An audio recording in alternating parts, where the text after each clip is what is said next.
I'm up today on Khao Ta Luang, one of the highest mountains on Koh Phangan in Thailand.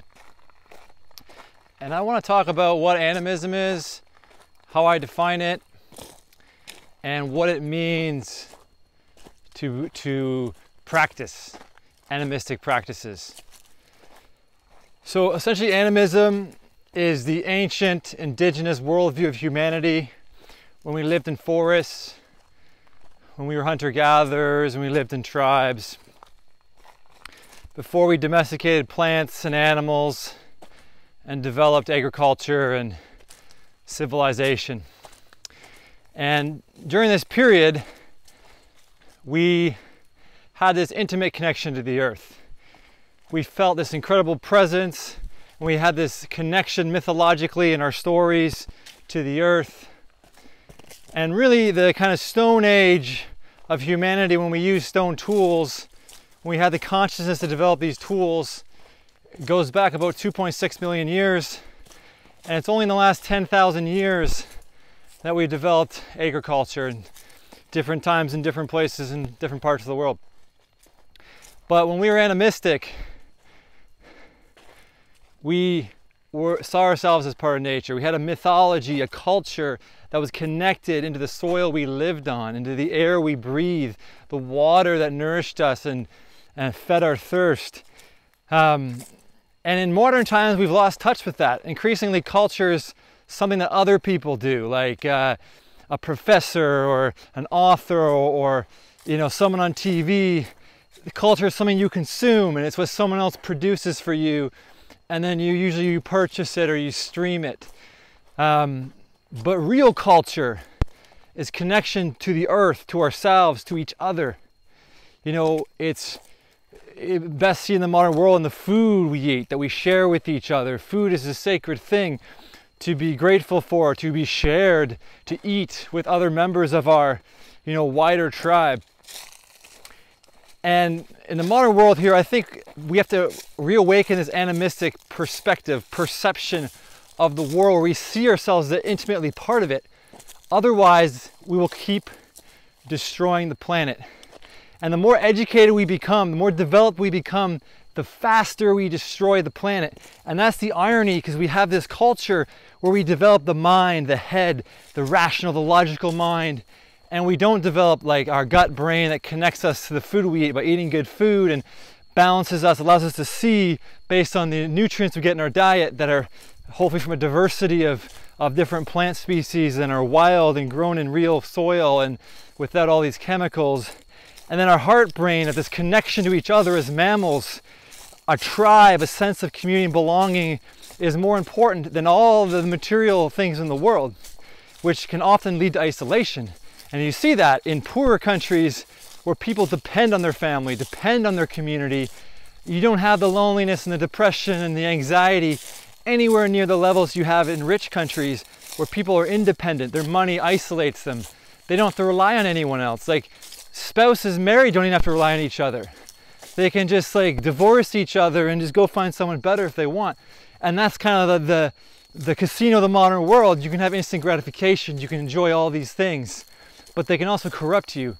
And I think we've been corrupted by losing touch with nature, with this animistic perspective.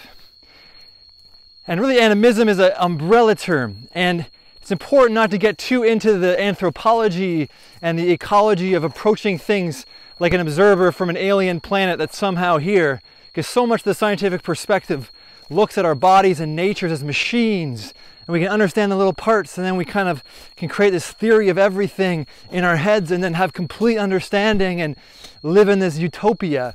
But the more we get closer to this and the more we break apart atoms and these large hadron colliders, the more we're just destroying the planet. This knowledge is not in our hearts, it's not in our guts, it's up here. It's like it's this anxiety of the future now everyone has about we're destroying, we're all gonna die, we're gonna go extinct, and where everything's gonna get worse and la la la.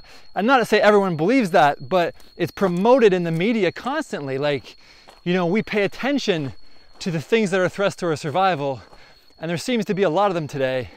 And I think we can change our economic system, we can change how we relate to each other, and we have to, but it really comes from being in our bodies again, realizing that we are animals, we have animal bodies, and this animistic nature.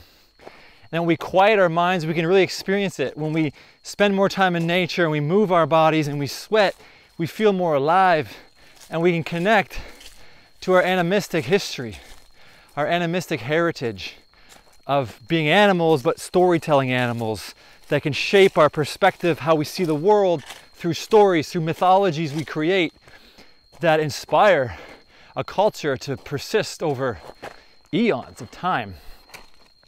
So essentially animism can be seen in this scientific, anthropological kind of way as a construct, but for me it's much more of an experience. It's an experience of rewilding your mind, of going for a hike in nature, letting go of all these thoughts about what everything is and trying to figure it out, and just letting go and observing things as they are. Like seeing things holistically, the forest, more than the individual trees or plants. And this experience connects us to something. And on top of that, our mind gets even more relaxed and more connected by our bodies sweating and moving and climbing and jumping and playing. This is what we're meant to do as human beings: enjoy ourselves, have fun, play, explore, learn by doing outside. Because you can read about animism in a book, but practicing it in nature, quieting your mind, taking in all the senses, all what you're experiencing, the feeling of being in nature, the sounds of the forest or the jungle. It's just a beautiful experience. And I think more of that in our culture is going to motivate people to protect nature, is going to motivate this awakening of people meditating in the forest, people going in the forest, people planting trees and creating forests in their cities, people learning about ecosystems, how they work. This is like animist in action. Animism. It's an experience of ourselves as wild, as undomesticated in these landscapes where we can peer back into the mists of history where we came from and develop a culture again that's based on the earth, that's based on protecting the soil and the air and the water and protecting human beings instead of, this economic system that gives, a very few percent of people this extraordinary abundance and everyone else kind of toils for them. We need a better system than that if we were to survive.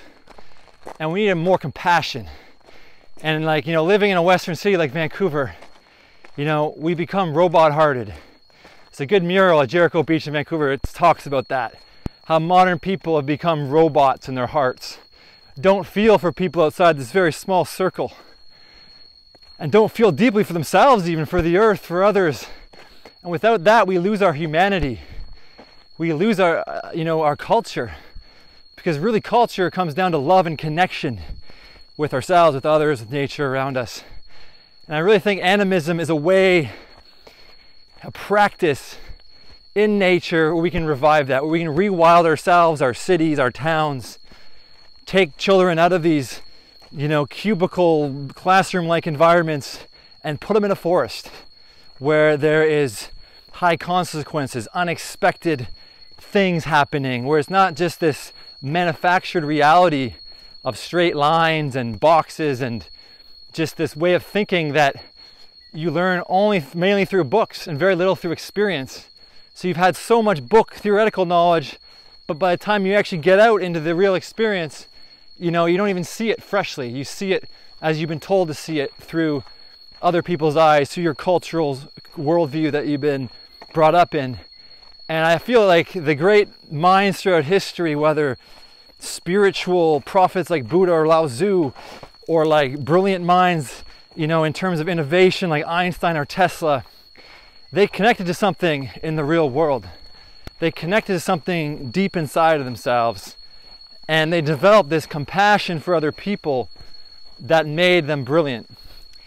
And I think we can all revive that today and revive a culture based on compassion and connection and rewilding nature so that we can reverse climate change and live in this earthly paradise and appreciate it and feel this deep sense of awe and wonder for, you know, the forest, for the planet, for the oceans.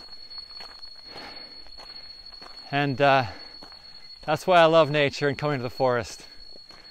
And that's why I think animism is such a fascinating perspective, a fascinating way of perceiving the world, where we are an intimate part of it, where it's animated, it's alive, and we're in this giant superorganism that is really us. We're part of it, it's part of us. And it's beautiful, it's sacred, it's sentient. And when we're connected like that, life is magical. The universe is enchanted. It's not just this machine anymore, it's this enchanted being. And I know it sounds a little crazy to some people, but go in a forest, spend time in a forest, learn to meditate in the forest, and see what you experience. Because that's really what matters, your experience directly of something. So yeah, I totally recommend, you know, get one of our sensory immersion meditations on our website, animist.eco, and take it into the forest and truly experience the forest, quiet your mind, practice, and I can guarantee you it's going to really change your perspective and your perception on a lot of things, and just make you feel more connected to nature. All right, thanks for watching. Peace.